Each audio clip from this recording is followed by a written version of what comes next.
It's lovely to be back. I wasn't sure I was going to do this gig tonight because I've been a victim of blackmail. I've been online blackmail. They essentially got an email saying that I've been doing all this stuff. I've been watching some morally questionable stuff, some sort of sick stuff, and I shit myself because I have. I've been watching loads of Married at First Sight UK on catch up. So what can you do? But I love doing stand-up comedy, and I love watching it as well. It's lovely to do. My first ever experience of stand-up comedy, I was sat mesmerised in the front row as I watched the guy telling jokes that turned into a bit of a mental breakdown, and then culminated in him lobbing a pint glass above my head. And I sort of thought to myself, that is it. That's the last time we let Dad do comedy in the living room. No more. It was always very inspirational to me. My dad was really into show business, and he always said the number one rule in show business is tits and teeth. It's all about tits and teeth, which is good advice, isn't it? But it did ruin the rest of the nativity rehearsals, if I'm honest with you. So I've had it's been a really weird week actually. I came out as bi to my family, but didn't want to tell them if that was polar or sexual because why bother, right? Just keep them on edge. Just see how that goes. So I'll tell you a bit about myself.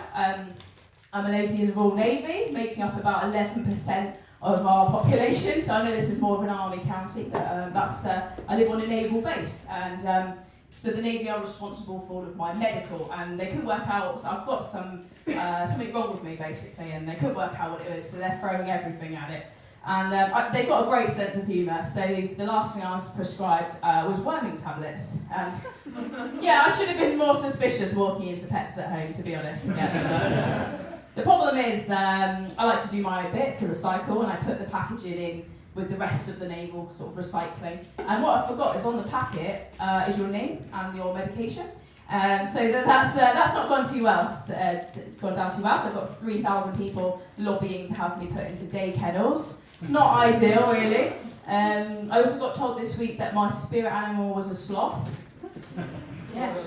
During sex. So ideal, really ideal. I'm on a bit of a quest to find love, like a few of us, I guess. So that's been going on for 17 years. So a little bit of a quest.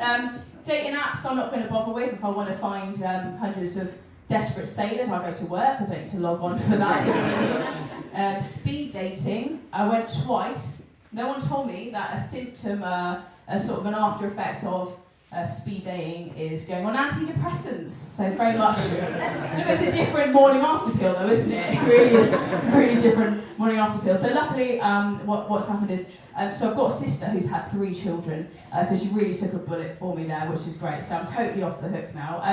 Didn't need to have 3, but I guess show off, that's what siblings do, isn't it? So, but it's working really well for me, meeting single dads, particularly when they've just left and they're slightly more vulnerable, and it's working.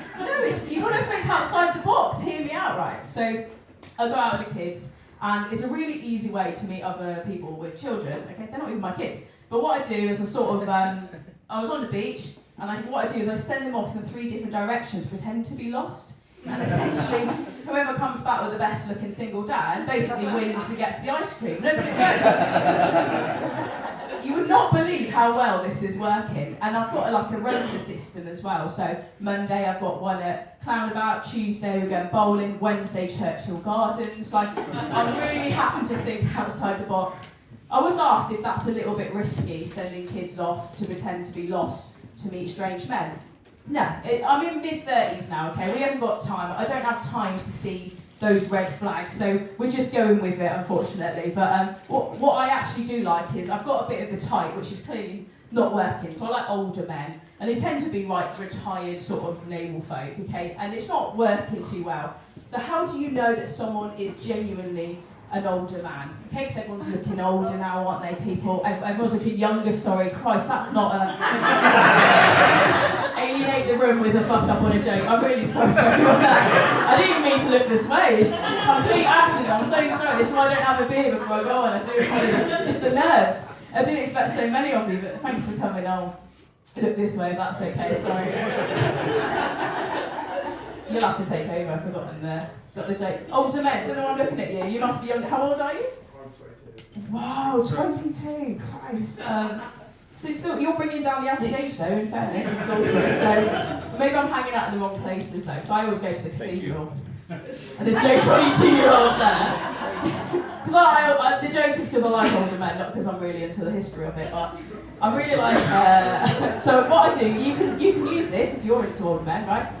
Go around their house, okay?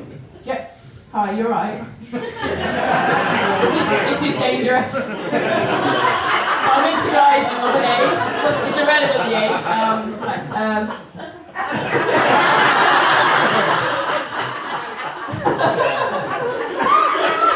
That's helping me in ways you don't want to know. So I go around the house. I look at their fridge, right? And if over 50%. If over 50% of the contents of that fridge is medication, get it in there. Oh yes. But I've actually had it where during like lovemaking, I had a guy named every marina on the south coast. Now, you don't need to know a lot about sailing to know that is a long list. Somebody said no, it's to stop them arriving too early. They name their favourite football players to stop them arriving too early. Actually, that's fine. If anything, worryingly, it only expedited the orgasm, if I'm honest. So, the first time I went with a military man, I thought it'd be exciting. I thought it'd be a bit more exciting. So he brought some ropes out, right? And I thought, oh, that's cool. 2 hours later, he showed me the reef knot. So what I did is I slipped off my bra strap to try and entice them.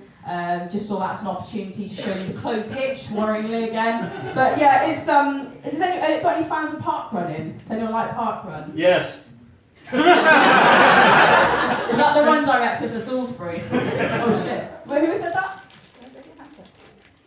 Oh, that's a stitch-up. So if anyone that doesn't know, are you the run director? No, just park run. Oh right, you just love it. You just really love it. Okay. No, I just do 5K, so that's He'd like to be the run director. So essentially those that aren't aware, so it's people that are so sickened by the thought of spending time with their family that they go out on a Saturday at 9 a.m. and they do their 5K. I haven't got time to talk about the people that run to the park run, do the park run and run home, because that's another hour, isn't it, my friend? You know what those people I know. it's sickening. It's tough. Yeah, you start eating a donut afterwards trying to feel good about it, and they're just, these people are sickening. So we thought we'd do it as a couple, and I realised after about 10 metres it wasn't going to be for me, right? And he said, look, don't worry about it, come on, we can do this. We start together, we finish together.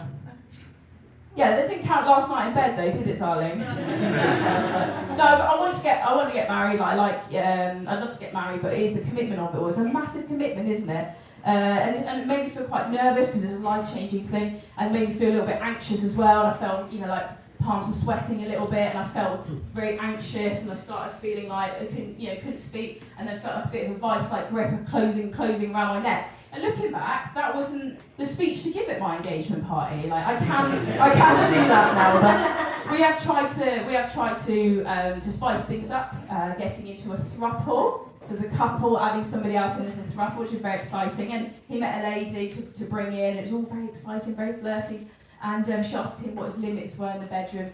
He said 11 p.m. and I thought, no, it's not. This isn't going to be for us. But what he did do though, he's ever so sweet. So I went travelling last year, went to Cambodia, so sweet. He got me some love eggs. Do you guys want to? So those that are pretending they don't know what the fuck that is, yeah, we're on to you here. We're on to you. So essentially you pop them inside a lady and they're all Wi-Fi activated from anywhere in the world, and she has a gay old time. Okay, that's all you need to know, right? It's essentially. Yeah, from one of those sort of shops, right? So he bought me those to go to Cambodia, because I was going to miss him and that. Some advice if you're going to do that: time and difference, okay? Far East, 7 hours ahead of us. So 3 p.m. in the UK might be a great idea to you, but that was a nightmare out there. But I will say the monastery trip, very interesting. Far more interesting. So mum does worry, bless her, she worries a lot. So what she's done is she's bought me a rape whistle, which is not the most Christmassy stocking filler. But I'm looking at it and I soon worked out it's actually just a dog whistle, bless her. And she said, why does it matter? I said, why does it matter? I said, heavens forbid I should need to use that. I'd like to think the police would turn up and not a fucking border collie. I'll just leave you on one thing before I go. I had a break from comedy, got back into it. Something happened, one of those sort of life moments where, so I was working as a driver for an officer out in Bahrain, and I was driving him round, and to avoid a crash, I essentially swerved away outside the Navy base, ended up upside down, basically one of those. And there was sort of smoke coming in. It's quite scary because you're thousands of miles away from home. And I knew it wasn't the time to ask about the promotion. I do know that now.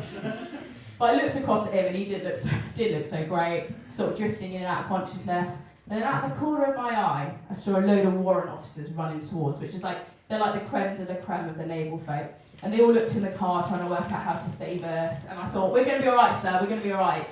Don't worry. Now, unfortunately, it must have been about 3 p.m. in the UK, I guess. Because all of a sudden, all you could hear was the buzzing. All you could hear was buzzing. And that, ladies and gentlemen, is the story of the most inappropriate orgasm I've ever had. I've been Rae Lloyd, thank you.